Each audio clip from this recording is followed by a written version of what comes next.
Hello, my name is Ray Hughes, and I'm an interviewer for the Veterans History Project conducted by the Library of Congress in Washington, D.C.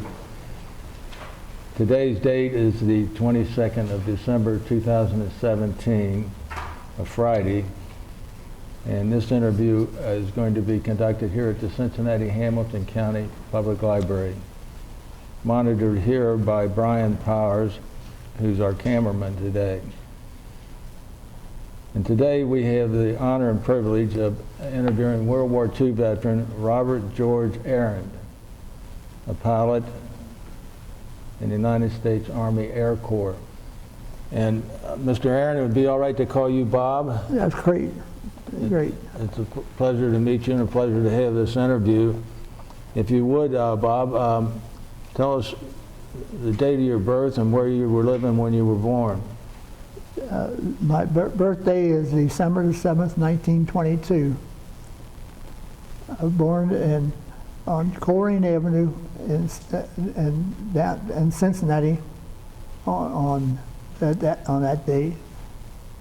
And who were your parents? What were their names? My mother wore the pants in my family. My dad was just, more or less. He worked down at I forget what the name of the place was, but he worked over in Norwood, didn't he? No, he was downtown Cincinnati. Oh, I see. He made stovepipes for different things. Dad didn't have any education, and my mom, like I said, whatever my mom said to Bob, you don't do it, I didn't do, because I knew I'd be in trouble with her as time went on. What was your dad's name, Bob? Percival Arand. I see. And your mother's name? Anna Marie Arand. And what was her maiden name? Do you recall that? Kraubacher. Kraubacher. Kraubacher. Yeah, they came over from Germany. I see. And now, was your mother a housewife, or did she have outside employment? No, she's always a housewife. And how many brothers and sisters did you have? I had six brothers and two sisters. The oldest, Cheryl, and the youngest was Annie. I see. And we interviewed some time ago your brother, I believe, Clarence. Yeah, Clarence. Clarence and I enlisted together. But when they timed to call us up, they said, after I enlisted, they said, go home and we'll call you when you're ready, when we're ready. It was a year to the day. In the meantime, Clarence and I... Just 1 second. Your microphone came down, and let me put this back up here. Okay, yeah, you're, well, let me get this over this hand. I didn't feel it. That's all right. Let me get it over this hand, and that way we won't, there we are. Good. I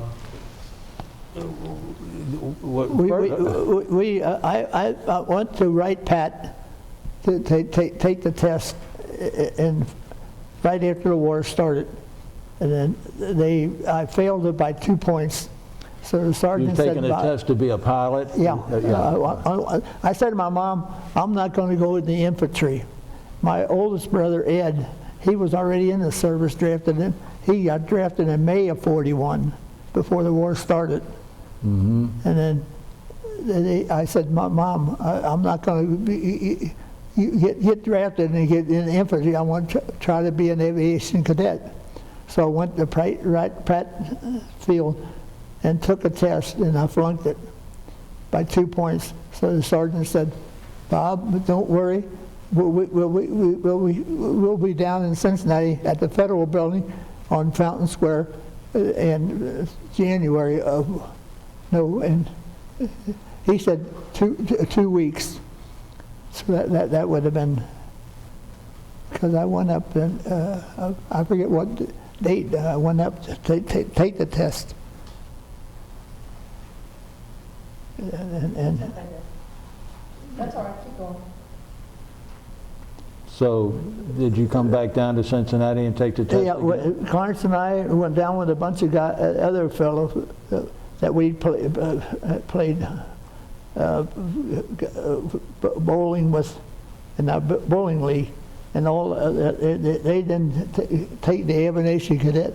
A lot of them went to the Navy. Some went in the infantry. Some went in artillery, and they all. I say within a week after the war started, most of the people were in service. But I went down, took the test, Clarence and I did, but they let us sit for a year till 1943 before they called us in. Wow. And so we went from the Cincinnati on a train down to Miami Beach, Florida. Took our physical training down there. When they get ready to leave down there, they go to college. Clarence, they couldn't find my records, so I had to stay back another 3 months. While Clarence later on said to me, "Your records went with me," and I said, "Well, how come they didn't correct the records so I could go?" That's how Clarence and I got separated. So he went to Europe, and I went to South Pacific. But he did all his flying in around Cincinnati when he's getting training. I did all my flying in Texas. Then Where did you go have your basic training at, your and basic and advanced and primary training? I had all through Texas. I got the books over there. Mm. Waco, Randolph Field, Right. and then Cuero was the first. It was first thing I went down. Cuero, Texas, but I can remember the pilot. There was an old guy. He took me up in the air flight, and his face was weather beaten. All I guess from the open cockpit. What did he do when he took you up? Huh? Tell them what they did when they took you up.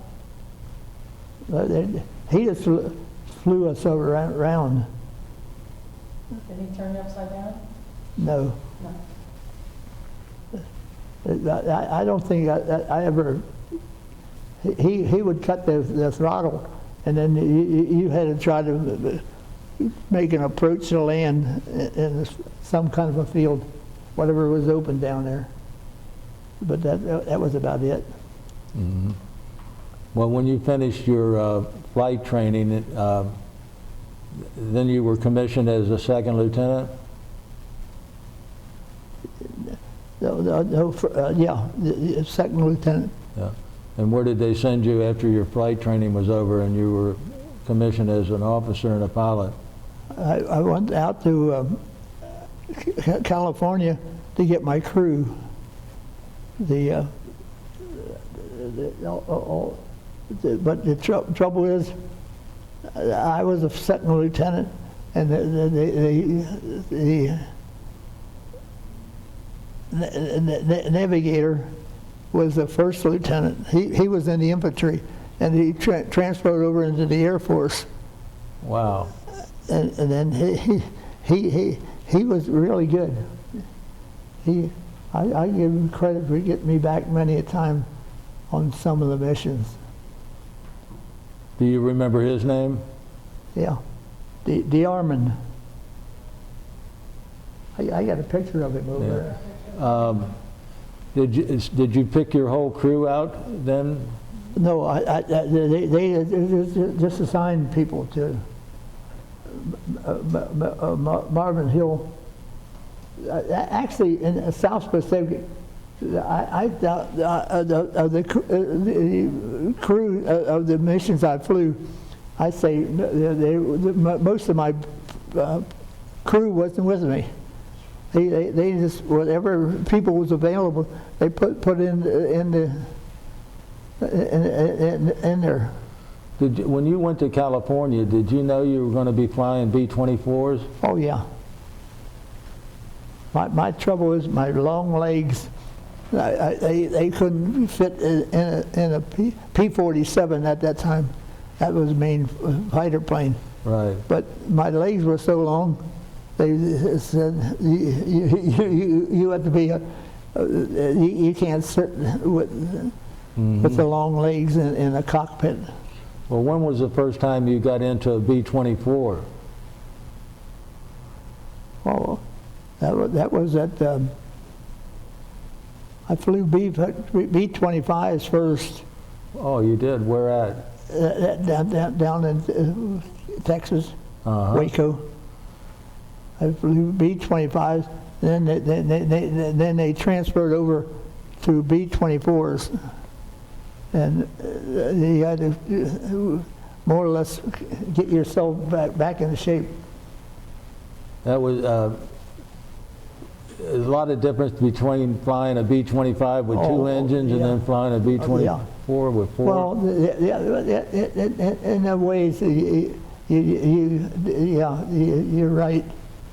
It takes a little bit different approach. So you're in California and you're assigned a crew, is that right? Yeah. And where did they? California. That's where we flew out in the desert. Where at in California? What base were you at? Or around what city? Marchfield. Marchfield? Mm-hmm. March Air Force Base. Yeah, it's still there. Yeah. Yeah. And you were flying around the desert, getting acquainted with your crew and. You get the crew. We didn't do any bombing, but they flew out in the desert. I'm trying to think different places we did try to hit. I can't think of them. When did they, after you've got your crew assigned and you've done your flight training, when did they ship you overseas and where did you go first?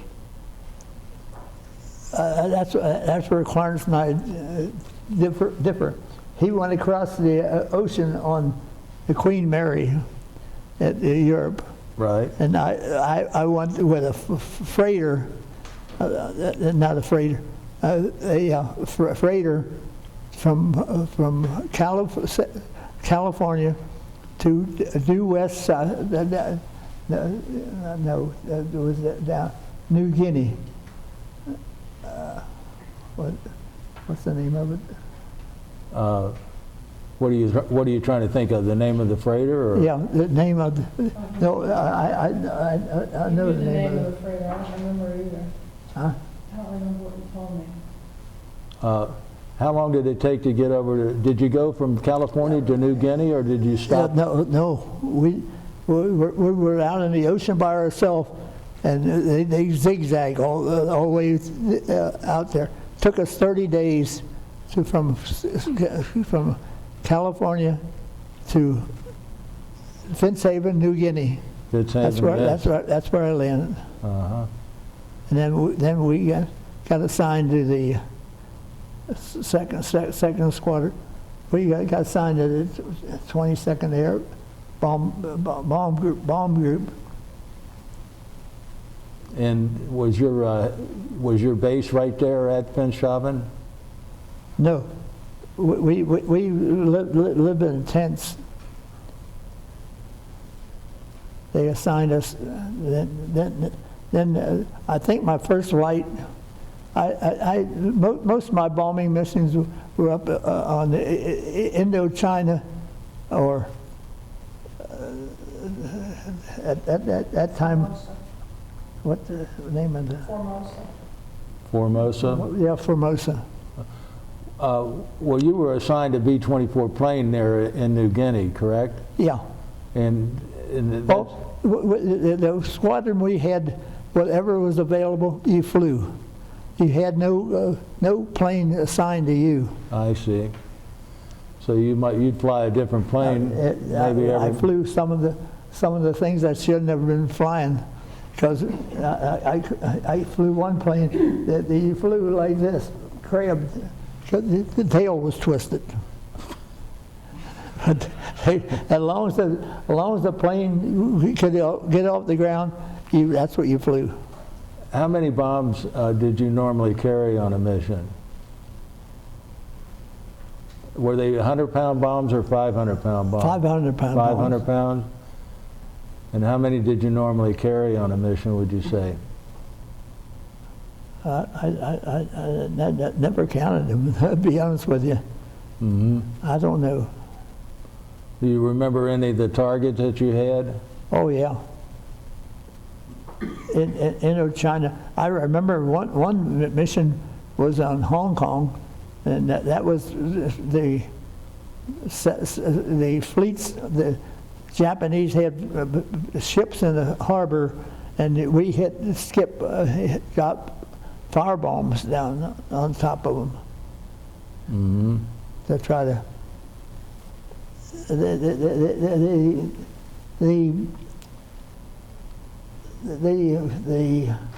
What year is this that you're, and month roughly are you talking about? 45. 1945? Yeah. Okay. But by me, like I said to Carnes, I said to him, we were lucky that we didn't get called right away after we enlisted, because we'd have been a year sooner on all the heavy casualties and everything else was during that year. Mm-hmm. And and with me, when Clarence, he went to Erskine College, due West, South Carolina. I went to Marshall College in Huntington, Virginia. But the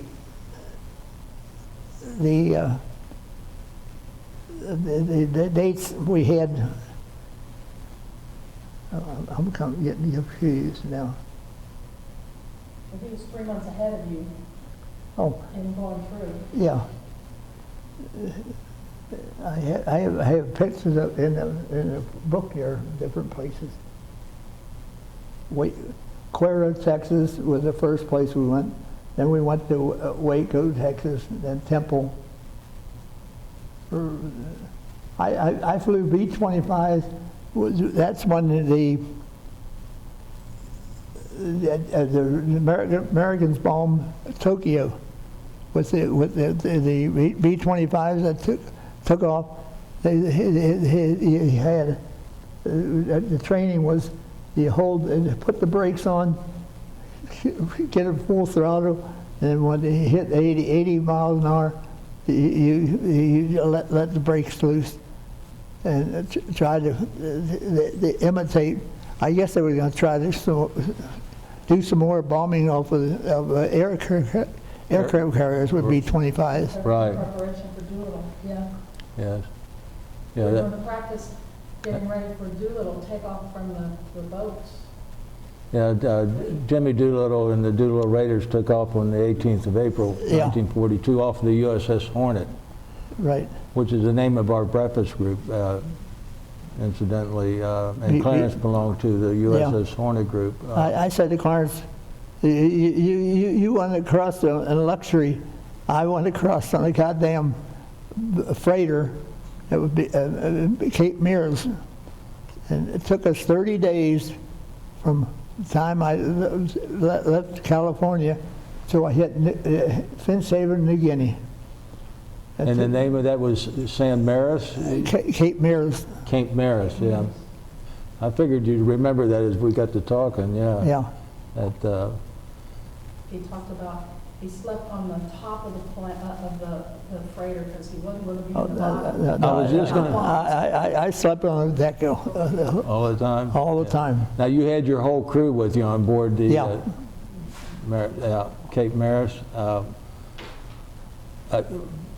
Did But you? the missions I flew, I had very few of my crew with me. The co-pilot, Davies. When I left California, the co-pilot was what is his name? He wanted to stay in B-25s, and we got over. He transferred out of the unit we were in. Did you, were all of your missions flown out of New Guinea, or did you ever get stationed in Australia? I think one or two missions were out of Australia. You were in the 5th Air Force, correct? Yeah. 5th Air Force, 22nd Bomb Group, Correct. 2nd Bomb Squadron. Yeah. Did you have any missions over China? We hit China probably 5 missions over there. Hong Kong, I knew we bombed with the what do they call them, the bombs for Incendiary bombs? incendiary bombs. Uh-huh. We hit the harbor there. Did you have any other missions that you used incendiary bombs? No, Just the one there at home? just Hong Kong. What about cities in China? Do you recall what cities you would have bombed there in China? It's, not offhand. Excuse me. What about Formosa? Did you bomb Formosa also? Oh yeah, Formosa. We had a lot of bombing out there. Most of it was in. What was the name of that nation then?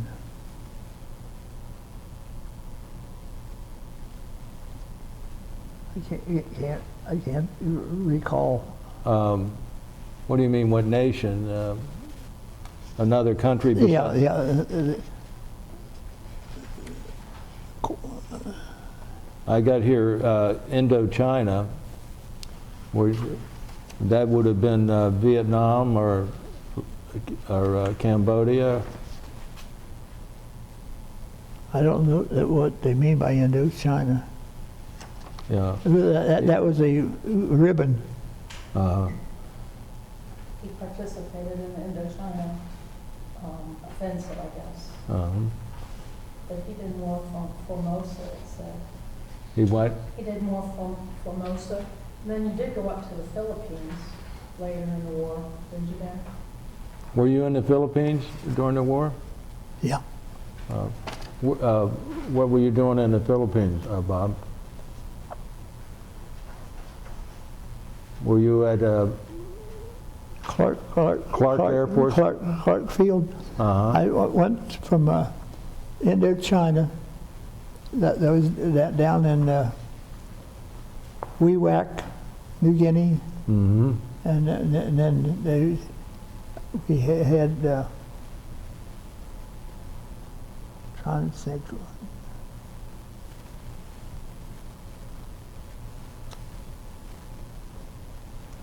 I'm No, that's all right. blank. There's an island hopping up to the Philippines. We flew out of Pearl Harbor. Were you at Hawaii also? No, You did Okinawa there. You come in afterwards, and they build the airport. Were you at Okinawa? yeah, Was that Kadena? At Kadena? yeah. What was Okinawa? I think it was Kadena Air Force Base, Army Air Force Base. I thought there was a different name. At Naha. I knew they had a small island next to that, Okinawa, because that's when the Japanese decided to surrender. I remember that colonel coming down. He had all his uniform on with his sword and everything else, and I hopped a plane over to Aishima. That was the small island next to it. That's where Ernie Powell was killed. Yeah. On April the 18th. Yeah. Yeah. He wrote a lot about the service. Yeah. So you landed on Hiroshima also? Oh, I didn't land on there. No. I hopped a ride over from Okinawa over to the field there to try to see this general from Japanese. There was three of them, and they had their long swords and everything else. And they would they surrender or something? No, that was the pre-flight. They had the battleship Okinawa out there where the peace treaty was going to be signed. The Missouri. Missouri. Yeah. Were you there, up around there when they signed? When the Japanese surrendered, I had a pre-flight weather reconnaissance mission. I'm trying to think what we did. But I was glad when they decided to surrender, when they dropped the atomic bombs on Hiroshima and Nagasaki. When I flew, the last mission I flew was a reconnaissance flight up to Tokyo from Okinawa. They had to put a Bombay tank in where the bombs were there, and then halfway there you had to transfer the fuel was in the Bombay tank up to the main tank. Mm-hmm. And the staff sergeant said, "Lieutenant Arand, I can't get the pump, but I can fix it." I said, "Well, if you can fix it, go ahead and fix it." Next thing I knew, I smelled nothing but gasoline. And I said, "You are dumber than a rock." I thought the damn plane was going to blow up. That was the only time I got scared in the mission. I said my prayers that day. What were you? Talk about the island. You saw Japan. You saw, I think it was Hiroshima. Oh, Mount Fujiyama. I got a picture in there, I think, in my book. The crew chief took a picture out of the front window, and the scud was here, and it was clear, and he got a picture of it. That's where we flew up there and then back. That was the last mission I flew. But did you see where they dropped the bomb down and you said you could see it all level? On Nagasaki. No, it was the first bomb was Hiroshima. Hiroshima. And then Nagasaki. Yeah, Nagasaki. The town is just like he had a hillside here, and then down here where all the people lived. But that day when I flew over, they take a look. We went out of our way a little bit to see what damage was done. There was nothing standing. It just they had a green spot down there because the bombs, the atomic bombs were made go off in the air, and the blast. Blast did most of the damage. I feel Cheryl had a Japanese girl during that. We had a Japanese foreign exchange student stayed with us, and he interviewed Dad about all that happened during the war, and so she created a paper, and I've got it here with a lot of it. So, Oh, good. so she Yeah. described what he did. Cheryl and my mom thought that's not nice to get a Japanese girl in the house. I said, well, I can't blame her what the older people did. It was quite amazing. Our Japanese student did not know, this girl was a junior in high school, did not know about the Holocaust in Germany and what happened to the Jewish population. She didn't know a lot of the atrocities that the Japanese committed in their prisoners of war or anything. So it was eye-opening for her just to hear the stories. You did your squadron lose a lot of planes shot down or anything? No, shot down very few. But weather was our biggest problem out in the South Pacific. Because, like I said, they had to go out the night before to try to predict what the weather is going to be. And once they call it Black Sunday. The mission, every one of the planes, either they ran out of fuel, or they couldn't find the island. I see that you were on Okinawa when a typhoon hit. Oh yeah, I went through three typhoons. One on in the Philippines. They wiped everything else. Then on the way up on a LST that's the one that war in Europe ended. They send these people over to pick us up on Clark Field, take us up to Okinawa, and then Now, did you go up to Okinawa on an LST for nothing? Yeah. Oh, really? We had to go up there and establish a base. But I guess my name was drawn out of the hat because the rest of my crews all stayed back until we established a base up there. And then when they did, they came up and joined us up there. But you had to dig latrines and everything else. Something about you had to live in a vault or something? The Okinawans. I mean, during the typhoon, did you have to stay in a vault? Yeah. What is that?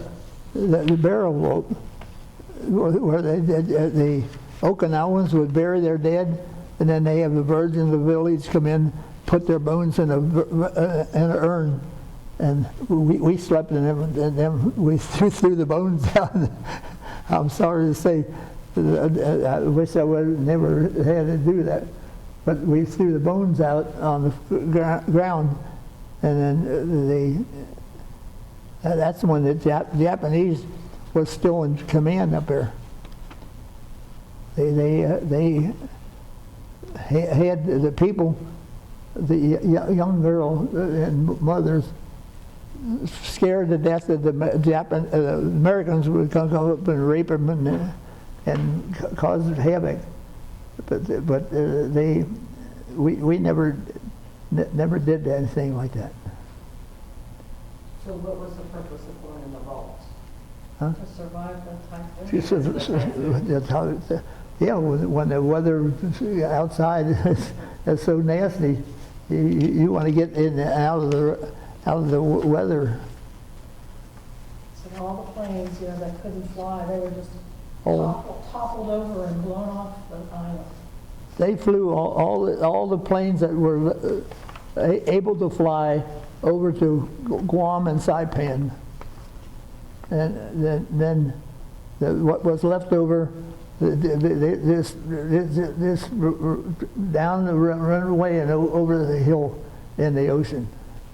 We threw a lot of good equipment down there because they just couldn't fly at that time. And I went through that one on Wake on not Pearl Harbor. Were you on Wake Island by any chance? Not that I knew of. Okay. You also went through the typhoon in the LSD boat too, didn't you? Yeah. Well, they had when the war in Europe was winding down. They went from I forget where they came from, but they got a message down at Pearl Harbor. They come out and pick us up, to take us up to Okinawa. But the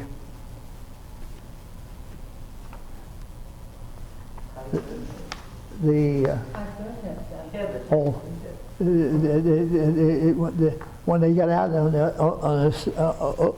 ocean, everybody on that came over, the captain and the crews, all was sick, throwing up. I held out for two days, but the third day I came in and had to go down a wood ladder in what the mess hall would be, and Somebody blew up. Oh, the guy over on the other side of the table threw up in his thing, and I got sick, and that was the end of me. He was happy he wasn't in the Navy. And then that was the. But when you're out in the ocean on that, they only take a 6-foot draft. High winds and the waves. I remember looking up and seeing those waves over the top of my head. I thought, I'm not going to make it out of here. If we could, let's go back to Ieshima Island, when those 3 Japanese generals were there. What was your function there? Why were you there? I was just, that's where I was stationed on Okinawa, but I hopped the ride over to see what they would do over there on Ieshima. Uh-huh. It was just out of curiosity? Yeah, more so out of curiosity. And you saw the 3 generals there? I've seen three generals of the Japanese army. Now, when the surrender took place on September the 2nd of 45 on board the Missouri, were you anywhere around there at that time? I was still on Okinawa and Naha I see. Air Base there. But that day I flew weather reconnaissance mission out. The only way you could predict what the weather is going to be anywhere in the islands, was you had to take a plane out and see what the weather was out there, and then bring it, try to forecast something from it. That's where many they call it Black Sunday, and the Air Force that day. Because almost every one of those planes had either ditch over the land, and it had no place to land. They call it Black Sunday because every one of the planes we had out there, they cracked up. Yeah. That wasn't you. You weren't out that day. No, I wasn't flying then. That was before I got assigned to the 22nd Bomb Group. You had, what, a total of 26 missions? Yeah. Did you run into any serious problems with Japanese fighters, or? No, near the end of the war, because that was in '45 when I finally got assigned to the 22nd Bomb Group. The Japanese, I could see the planes, but they flew out of the range, but they circled out there until we dropped our bombs, then they come in. But we had very little ACAC, most of it was ACAC fire. Mm-hmm. Very little fighter opposition. I see. Because the Japanese by that time were they had some of the planes were on Okinawa near the end there. They had suicide missions. They come in, and you can see them fight. When they're fighting, they dive down, and the whole plane, just hit whatever they could. Kamikaze pilots. Yeah, kamikaze pilots. Yeah. And there a lot of the planes were actually ancient planes. It wasn't any fighter planes or anything else. As long as they could get in the air, they had crews on them, but they volunteered to take kamikaze flights. Was your plane hit by anti-aircraft fire or any? Yeah, over Indochina. I had at that time the what do you call it? The rough the shell. It was about the size of my hand right here. It was where the threads were up on top and hit in the wing. That was one of my first missions that we flew. I had the first mission we flew. I flew a pilot, but then they had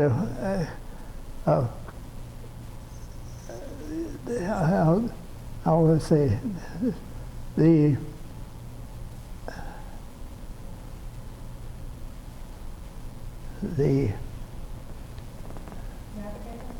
no. They on your first missions, you see how you reacted. I guess headquarters had airman in the co-pilot seat, and then Observer, yeah. An observer, yeah. so you passed? Well, I my first mission, I was just glad to get in the damn fight. It didn't scare me the first one, but after I landed and I seen that they dug out of the leading edge of the wing the shell, the remnants of a shell. As far as Japanese opposition in South Pacific, when I was over there, they didn't have any of that. Were there many planes out of your squadron that were shot down? We lost, like I said, we lost the weather, many crew. I remember Lieutenant Elman. He took off and he flew with after he got in the air, he had a cruise back, set the thing. He let it go all the way up, and on the way back from China, the crew, Lieutenant Allman and his crew, because I was coming back on that mission, and we tried to escort him home, but he ran out of gas before he could get that far. So he tried to land on a small island that the Japanese still had, and he tried to land on a thing in the field, but then the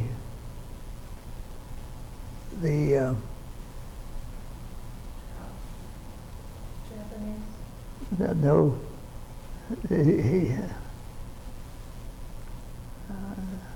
I'm trying to think, but anyway, he killed himself and 3 of the crew members on that island, and that was just north of Clark Field. So he killed himself and his crew Yeah, members, yeah, so yeah. they wouldn't be captured? No, Or did he wreck the plane? they died when the plane crash landed. Oh, yeah, Yeah, Oh, okay. yeah. Unless you got a runway or something, they keep just coming down. I would imagine the rest of the crew, were they captured by the Japanese? 3 of them were. I think they were killed. The Japanese killed them. Mm-hmm. I'm trying to, it's so long. My memory isn't that as sharp as it used to be. You're doing great. Everything comes back to you. Like, Yeah, eventually.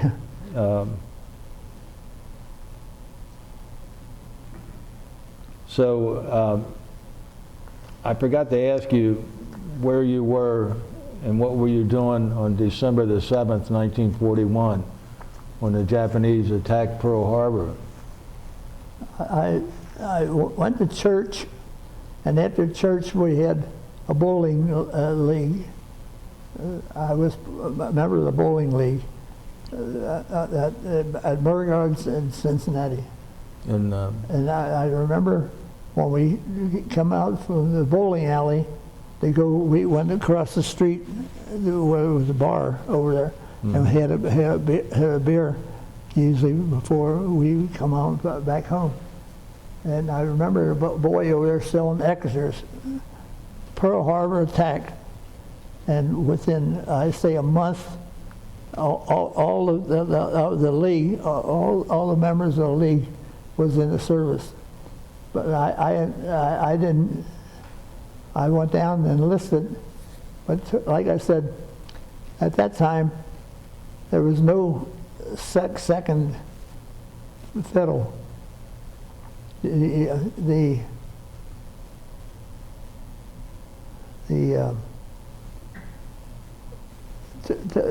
took us 1 year, but Clarence and I, we worked at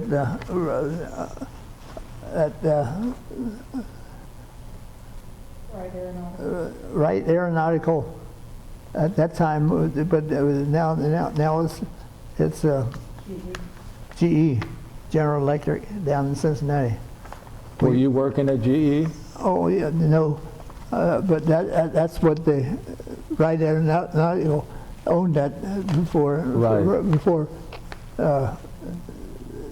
GE Right. came in.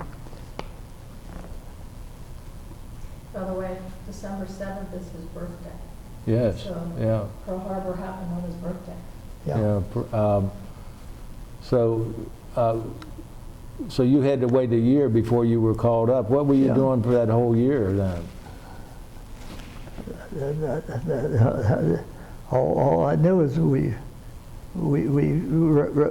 worked at General Electric. Building engines. Were you working at General Electric out in Edmondale? Yeah, It was Wright Aeronautical. And that's right. you were working on the Wright 17? we built the engines out there. Yeah, for the B-25s. Yeah, Yeah. for B-25s or even the B-24s. Did you? Also the B-24s? Oh, sure. Now, how long did you work there doing that? For a year until they called us in. And we had to get on a train down take us that down to Florida. We're at in Florida. Right on Ocean Drive. Miami Beach. Miami Beach? Miami Beach. Yeah. At that time, the hotels there's two-floor Yeah. buildings. Did you ever stop to think that maybe you were working on an engine at General Electric that was in a plane you were flying? It's possible, very, very possible. Yeah, yeah. And how long did you stay down in Miami? We had 3.5 months on, and that's when Clarence and I got separated, because they set my records with him when he went to Emerson College to West South Carolina. I had to stay another 3.5 months behind and didn't do anything. You couldn't get over Miami proper because they had the causeway, the bridge shut down. You couldn't get it across. So like I said, the Clarence, he told me later on, before he died, that my records went with him. That's how he got out of there. And I said, what the hell? The Air Force didn't know what they were doing. They could have sent me and sent my records straight with him. You know, after your first mission, when you were hit with that anti-aircraft shell, was your plane hit again on your other missions? A couple times, little holes in the wings and that stuff. Mm-hmm. Nothing serious. Yeah. Yeah, nothing serious. Yeah, just another day at the office. Huh? Yeah. You know, I always admire you guys. People don't realize that once you hit your IP and you set it on automatic pilot, you just had to go ahead and make your bomb run no matter what was coming at you as far as anti-aircraft. He turned over the bombardier. He controlled the plane back then.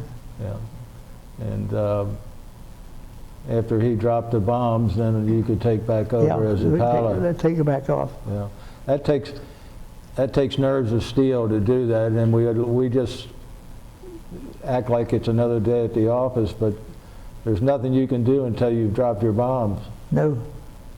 No matter what is coming at you. Yeah. It's, Do you want to talk about his bomber jacket? yes. Now you have your bomber jacket. Let's talk about the history of that, if you would, Pat.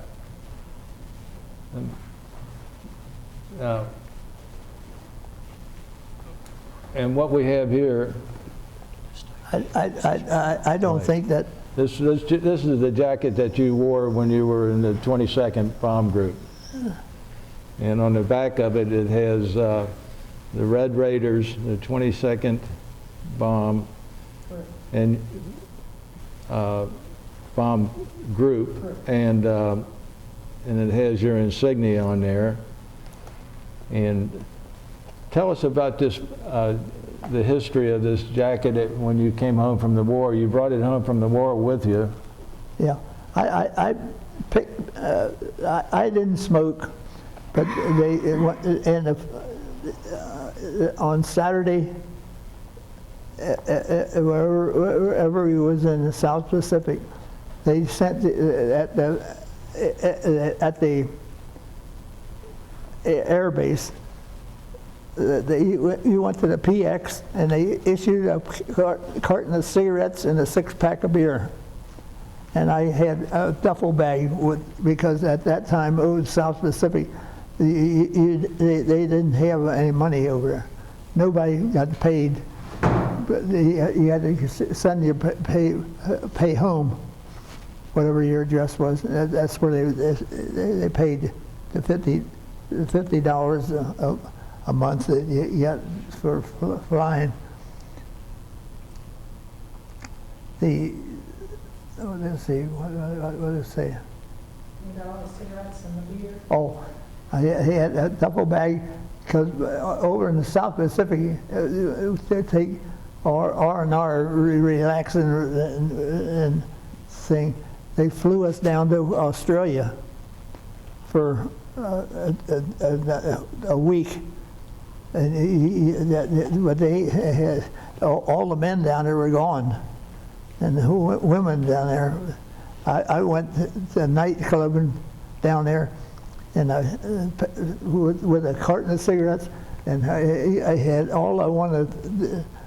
I didn't drink that much at the time, but I remember using the pay for the trip down to Australia.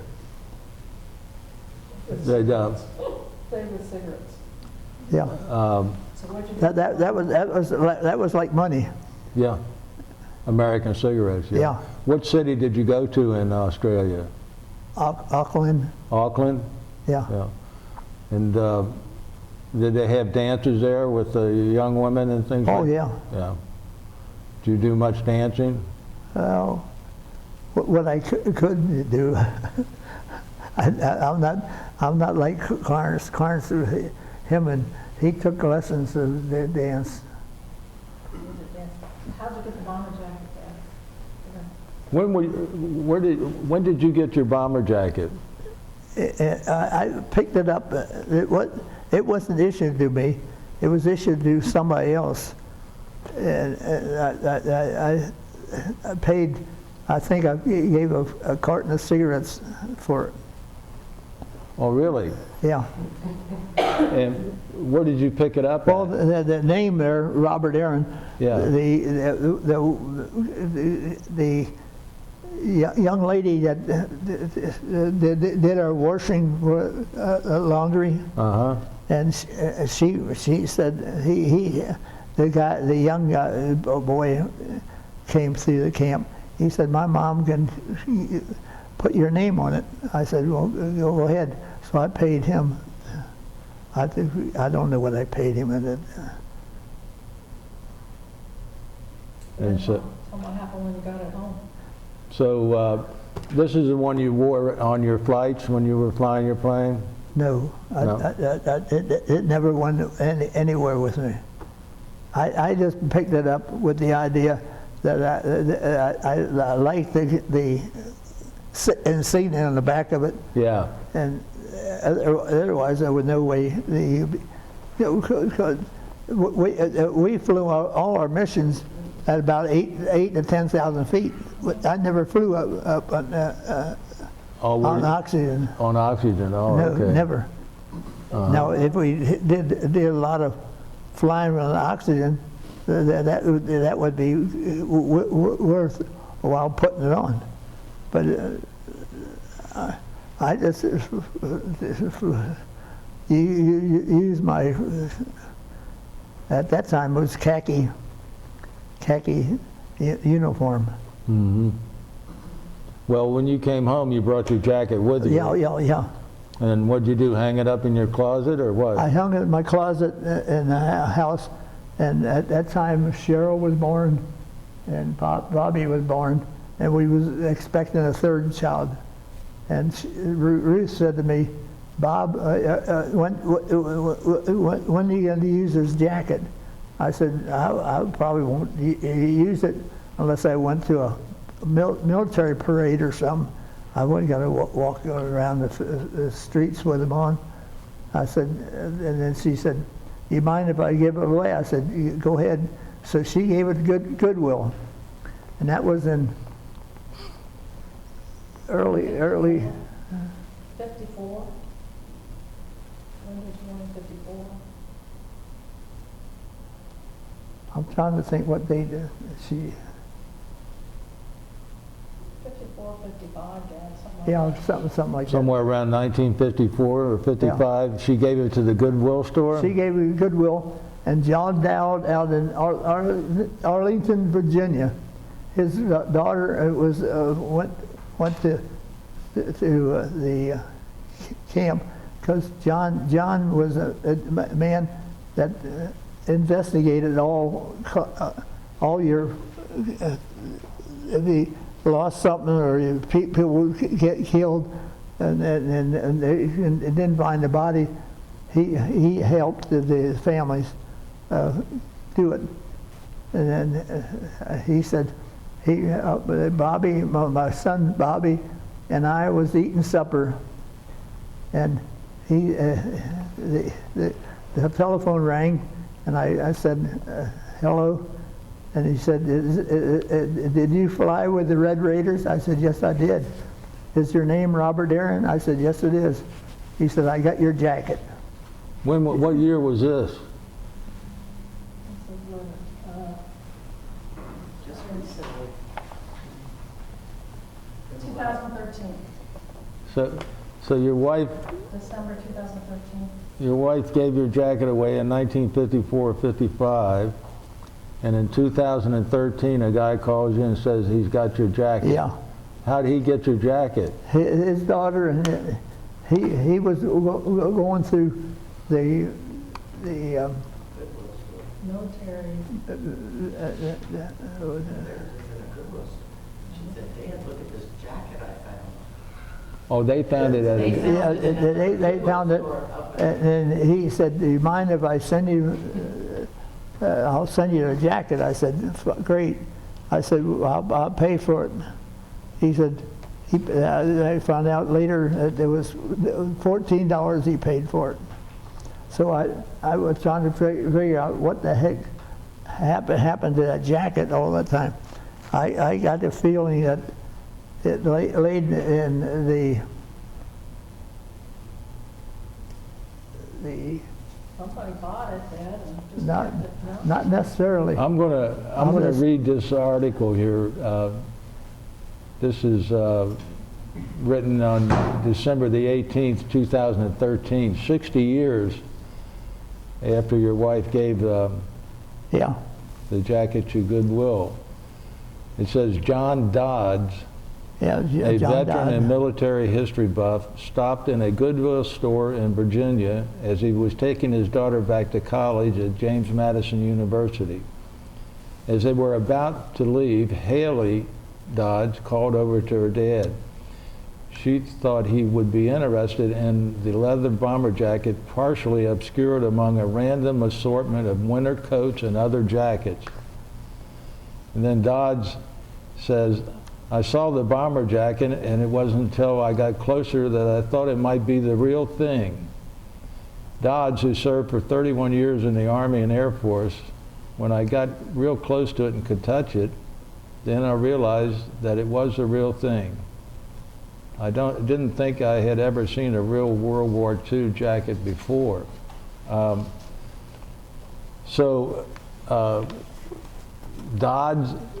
Dodds did the research, is that right? Or to find out? No, they had, if you look at the uniform there, Yeah, this is. they had the Yeah. 5th Air Force on it.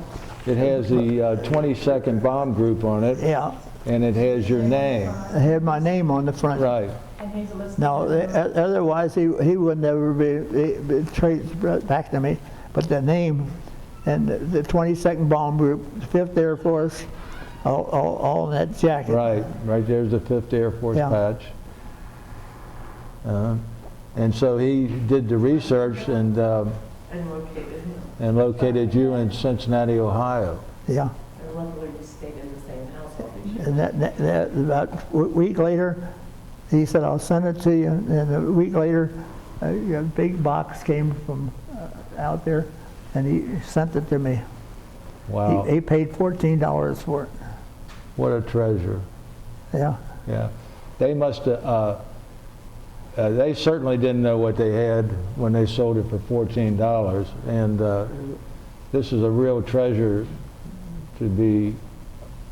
No, the only thing I put on it was in my name, right Your in front, name, huh? Lieutenant Arand. Yeah. Well, I bet you were thrilled to get this back. Oh, well, at that time, I was glad.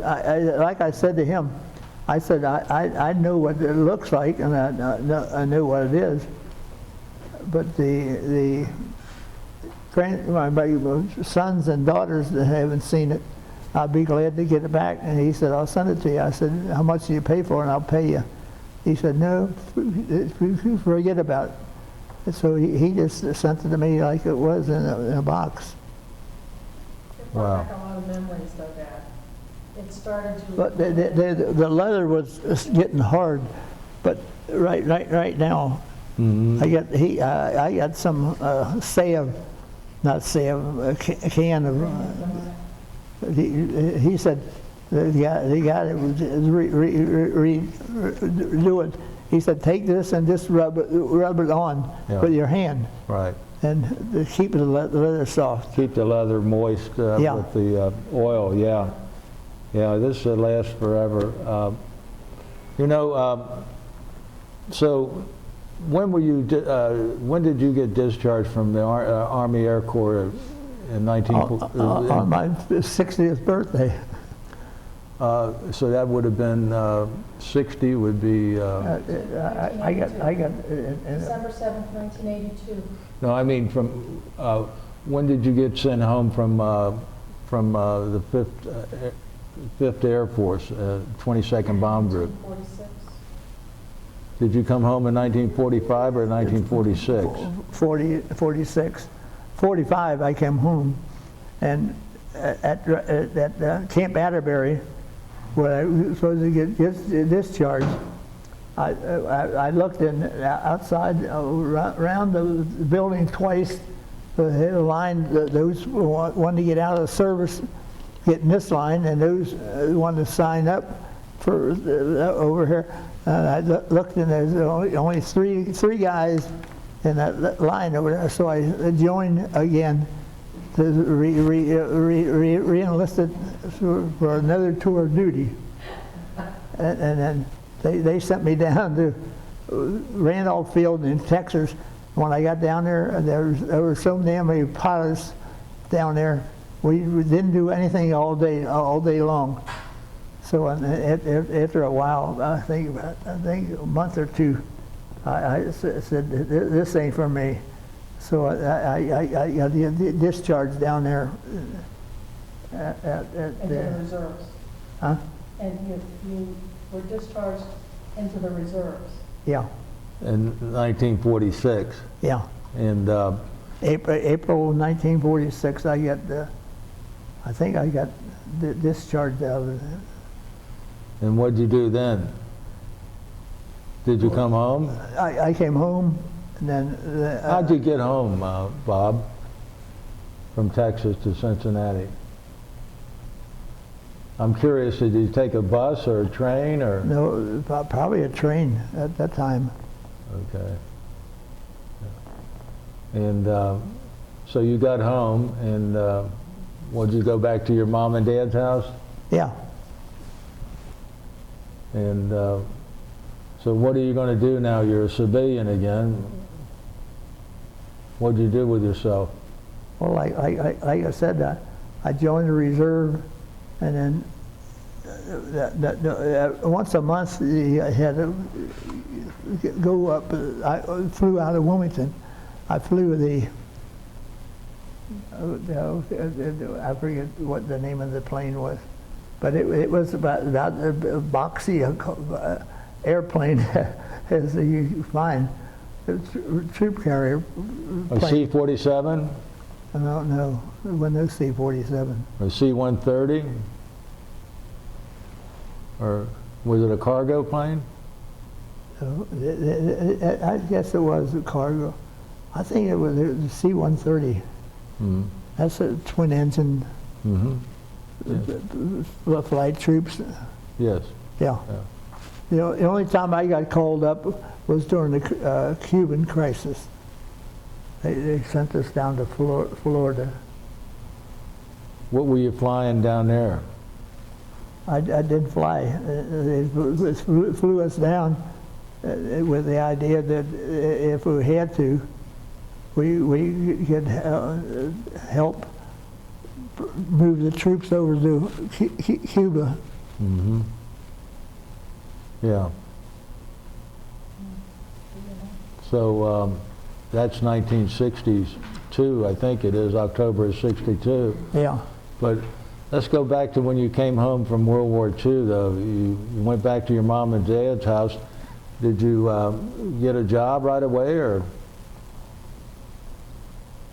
I worked for Adelaide. I got me a job. Now, Autolite was out in Evendale also, wasn't it?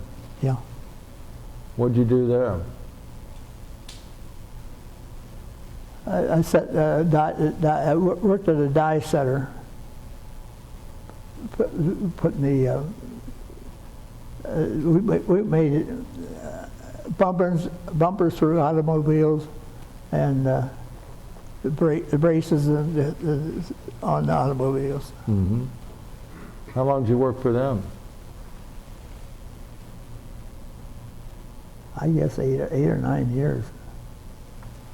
I see. And what'd you do then after you left Autolite? They closed the plant. Mm-hmm. Autolite closed the plant. Yeah. We worked at Kenner Toys. Oh, yeah. Midnight shift.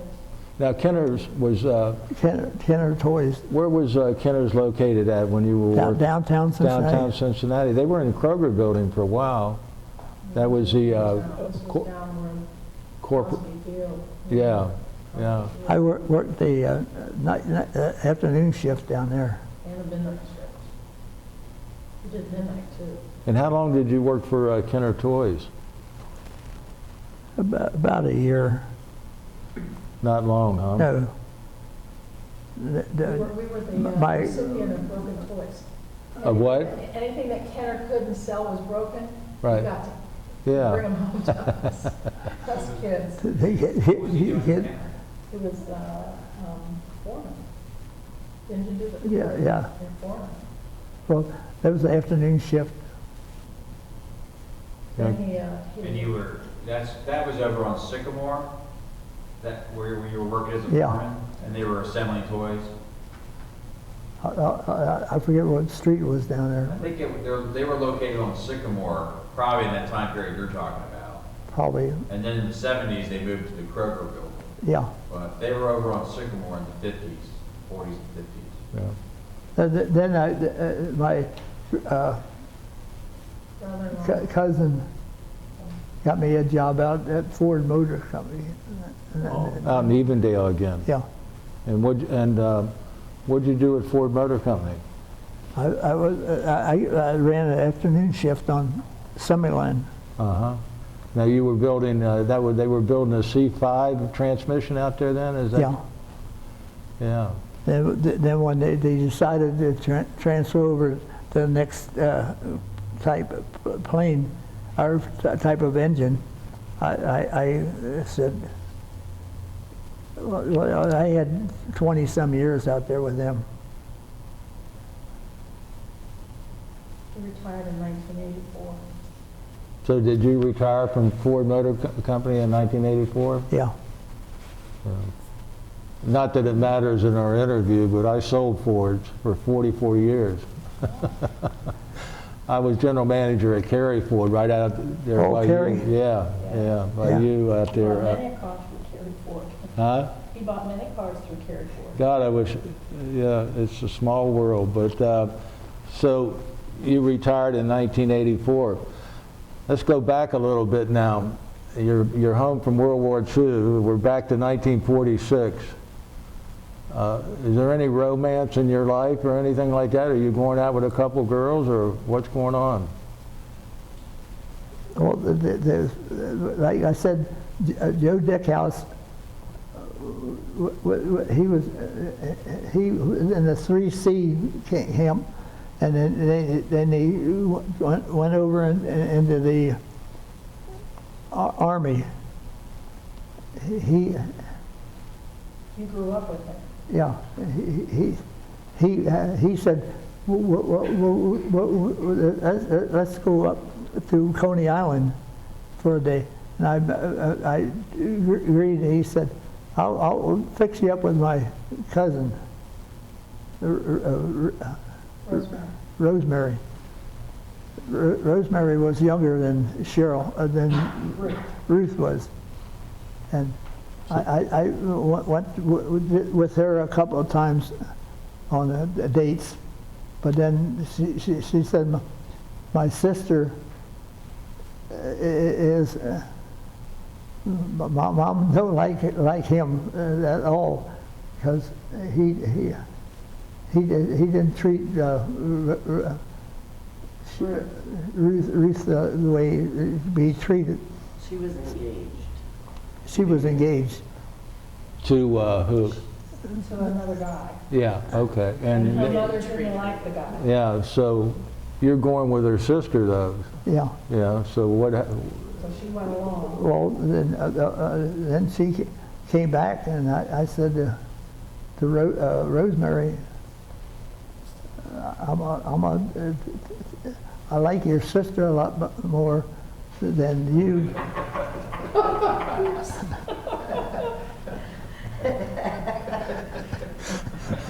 But he took her out for her birthday before he broke up with her. oh my gosh. Well, That was a rough day. Brave man. You're a brave man. and what Well, it was, worked out good because he met my mom, and that What was was- like in the spring of 49, or not 48, and he was married in February of 49. so what was her sister's name that you, Rosemary. Rosemary, and so where did you and Rosemary go on your first date? Like it's Coney Island. Oh, you went out to Coney Island again? They'd have dances. They'd have dances at night and At the Moonlight Garden? Gardens. Yeah. So you were a dancer when you were a young man then? I attempted to be a dancer. I wasn't that great. So how long did you go with Rosemary before you, Only about a couple of months. now did you and Ruth remain friends after you broke up with her? I didn't. Rosemary. I broke up with Rosemary. Which was our mom. Oh, yeah, I'm confused now. Yeah. Ruth Did you broke up and her engagement, yeah. did you and Rosemary remain friends after you broke up? Oh yeah. And you married Ruth when? Rosemary just died about a year ago. Yeah. Ruth's been gone about 8 years, but they were married February 7th of 1949. February, so you got married February the 7th of 1949. 48, I think. 48. 48, I got married in 48. I see. And was your wife working when you met her, or did she have a job, or? I think she worked. She was a secretary for it was a company that did troop Travelex or something where they did troop transports. Mm, She was a secretary, worked downtown. I see, I see. And Didn't she? did your wife continue working after you got married? Yeah, For a couple of years until I was. couple of years, because when Cheryl was going to be born. Now Cheryl is your first child? That's her there. Yeah.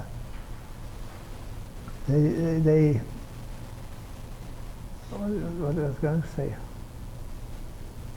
They wouldn't let her work and be pregnant. Oh, no, I'm talking about up on that street where we would rent it. On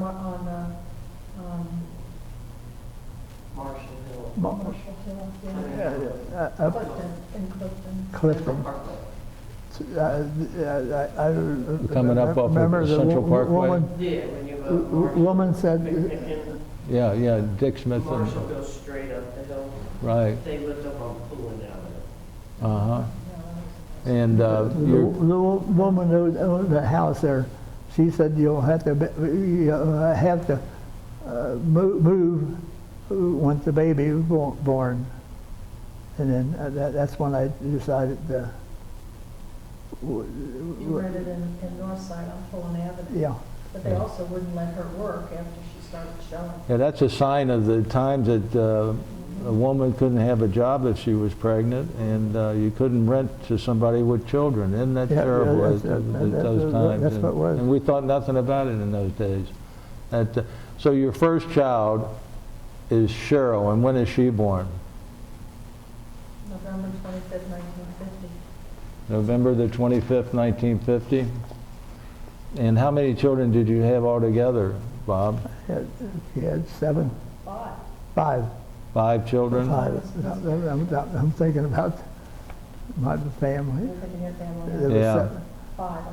So your first child was Cheryl Ann, the second is Robert George, then Linda Diane, Ray Jean, and then John Robert. Now, are you John Robert? Yeah. You were born in 1960. You know, it's so funny, you guys from World War II. I was born in 1939, and my dad was in fighting the Germans, and my grandfather was fighting the Japs in New Guinea and the Philippines. But I wanted to point this out. I was in the service in 1959, and I get a letter in the mail, and my mother had had a baby. And I'm 20 years old, and the guys around there said, your mother is still having a baby.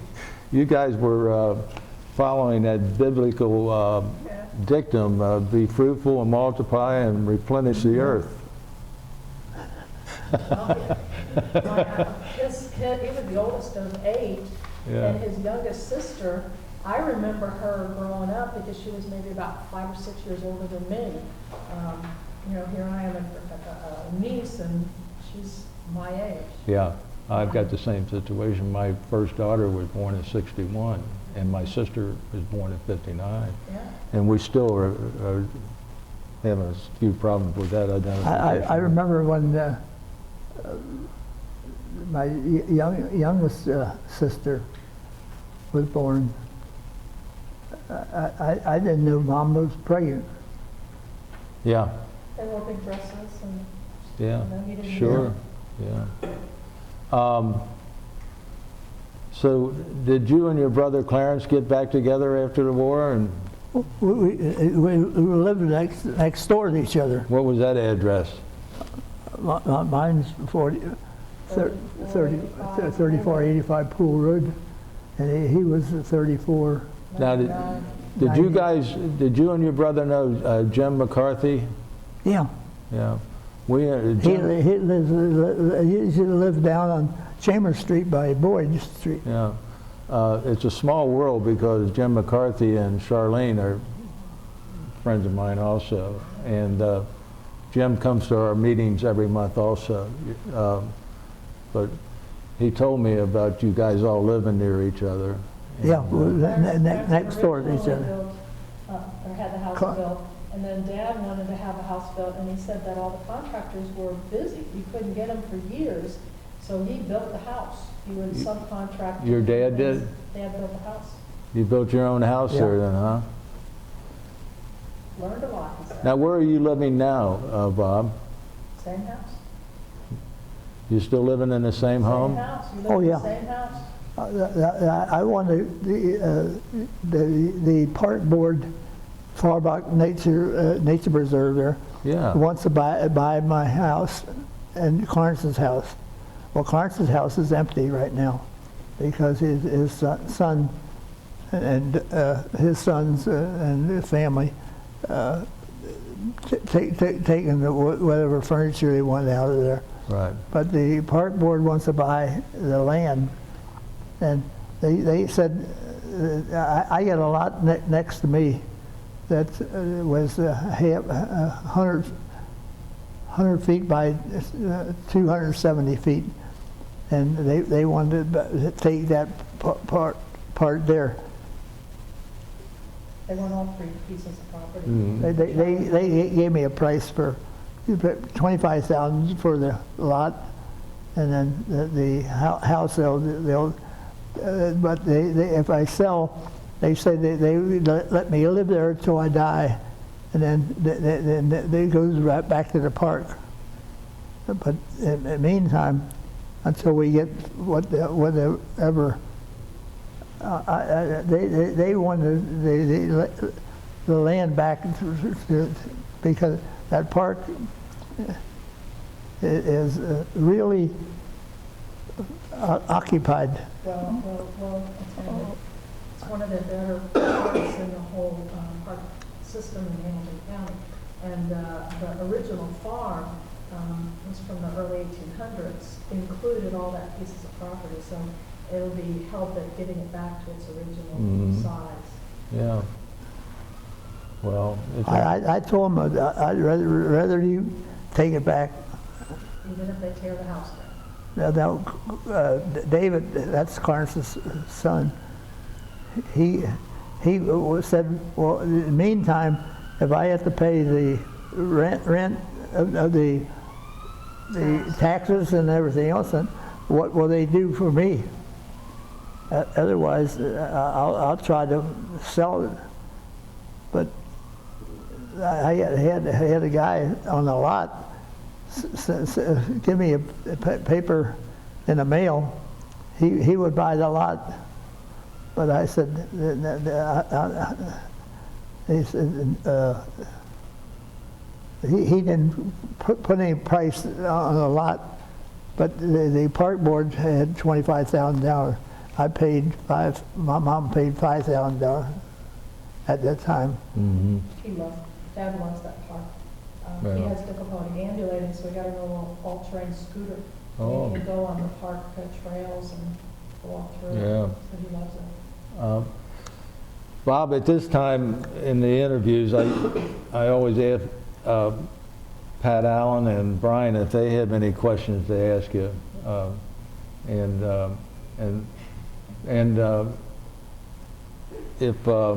if you ladies would like to ask some questions that we've obviously missed, go right ahead. Do you have anything you want to One add? comment I would make is, as we've gotten older, and especially with the bomber jacket coming back or whatever, Dad has gone back and reminisced and told lots of stories, and he's very proud to have served in the military. I think we're all very appreciative of his service. Yes. More so now that we know the specifics of what he went through. Yes. Yeah. You didn't want to get shot down in the Pacific Theater. It was a lot different than being shot down in Europe. The Japanese rarely took any prisoners, especially on those little islands over there that you guys were operating out of. Pat, do you have anything you want to ask? I just thought maybe you could list the crewmen that he had. Yeah. Because, I've got a list of your crewmen here. Take a look at that and tell us about those men if you can. Henry D. Armand, he as soon as we hit the island in New Guinea, he transferred out. I had Marvin Hill was it Holden.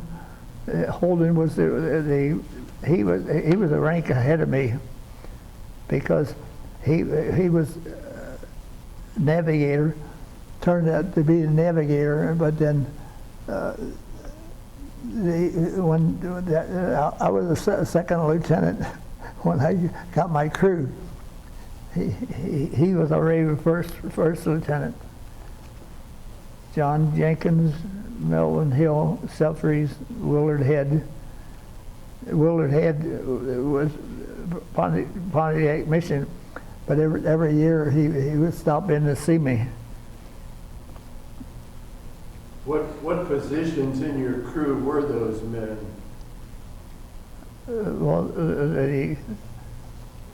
Henry DeArmond, he was from Independence, Kansas. He was the co-pilot. And then Marvin Hill was the navigator, the bombardier. Benjamin Holden, he was the one that I said he had rank ahead of me, but he transferred in. And then John Jenkins, Brownfield, radio operator. Jenkins, nose gunner was Melvin Seafreeze from Pennsylvania. Upper gunner Willard Head. But I don't think of all the missions I flew, the gunners had much to shoot at.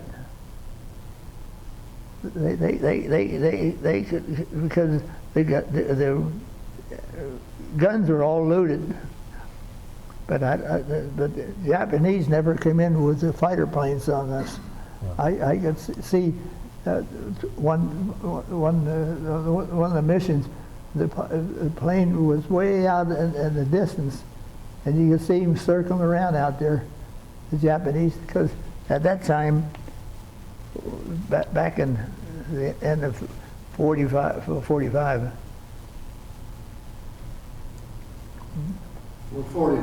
Japan had probably lost most of their pilots, hadn't they? Yeah. Yeah, they're fighter. Down in on Luzon, not Luzon, on Okinawa, the kamikaze pilots were flying. They after a mission, a young fighter plane.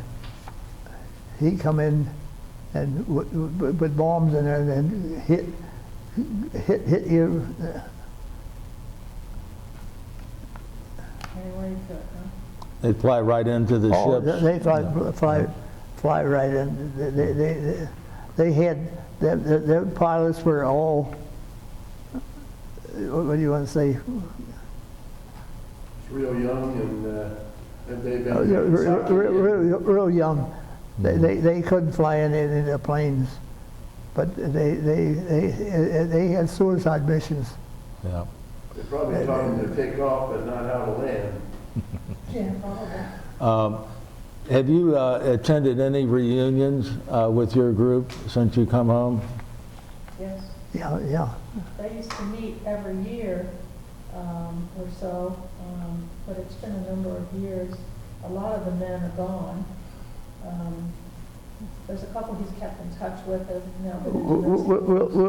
Willard Head, he was head of the reunions. And then Nashville one time.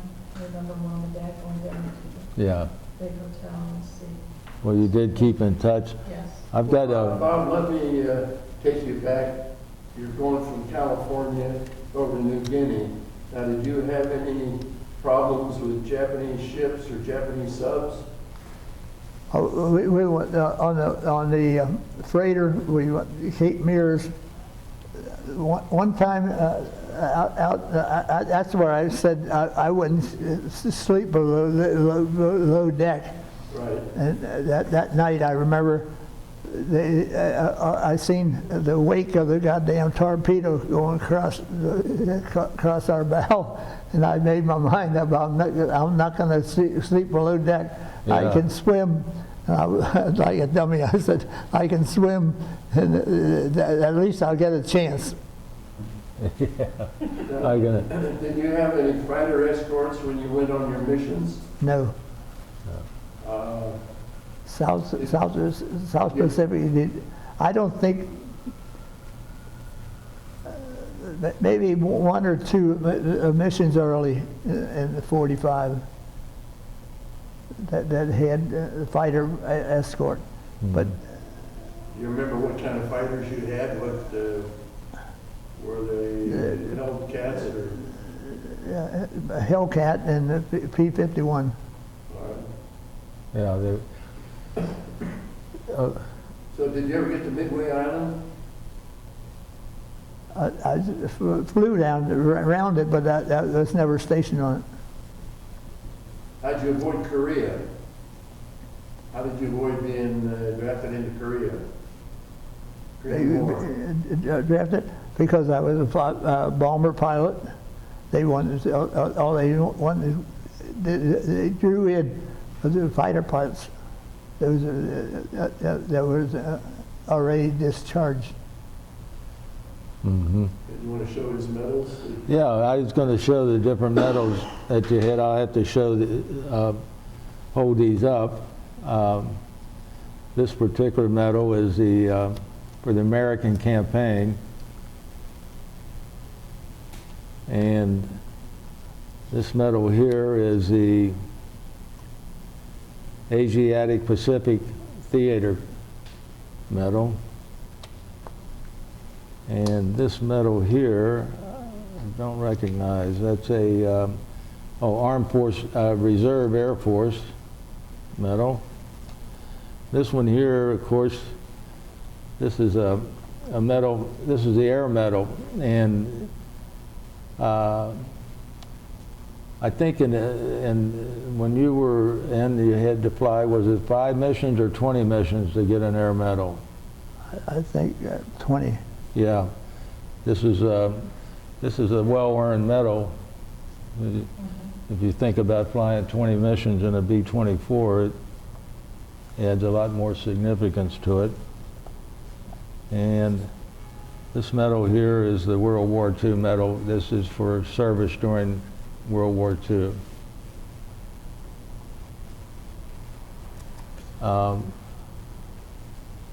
Bob, unless you have something else to add, I guess we've reached the end of our interview. He mentioned in the biography that he has a ruptured duct label pin. What was that for? That's when you're discharged. That when you were discharged? Ruptured duct? You remember it's a half of a duck on the wing there. They give that to you when you're being discharged. That you're allowed to wear your uniform till you get home. It shows you're being discharged. Yeah. I didn't have to go too far. No. From Atterbury to here, yeah. Well, Bob, my wife graduated from Marshall College down in Huntington. How long did you go there? We camped out at Camp Pritchard, the Pritchard Hotel down in Huntington. Huntington. I was down there for three and a half months. Where did you go to high school? I went to Electrical High School in Cincinnati. And how about grade school? Grade school, did you go to? St. Patrick's Church School. He tells a funny story in Marshall College, because all the men were in the war, that these cadets that were in training were the only men on the whole campus. Yeah. So they were celebrities. Yes. Yeah.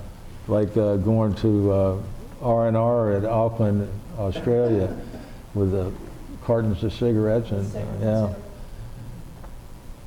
Well, Bob, I want to thank you for this interview. Well, it's been a real pleasure to have this interview and to know you. And thank you for your service to our country. I don't think in the pictures how you get in it, do they have the bombers?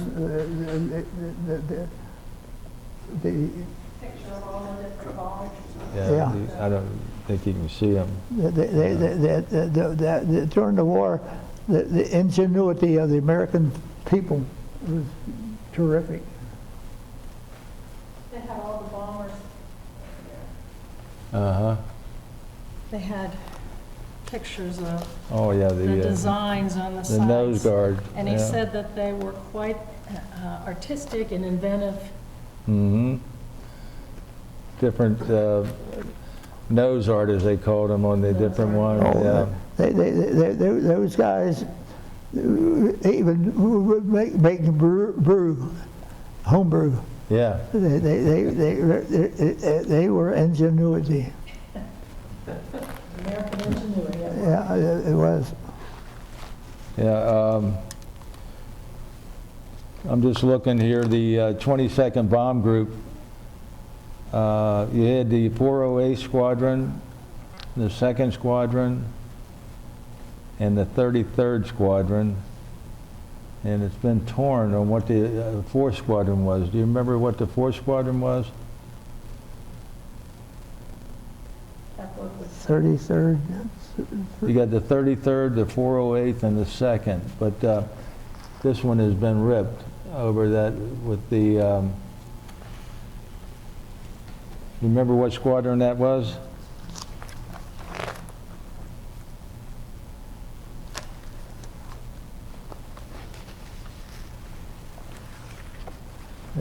When I get that book, I'll see, Offhand, yeah, it'll be in there. How did they get called Red Raiders? the, He had red hair. the squadron leader was bright red hair. Yeah. Yeah. Dad, how did you get the name of the Red Raiders? that's the colonel that was charge of the 22nd Bomb Group. They named him Red Raider. He had red hair, right? He had red hair. Huh. I see you got pictures here from New Guinea with the natives. Yeah. Yeah. He was educated by the Missionaries. Missionaries. Yeah. missionaries. Yeah.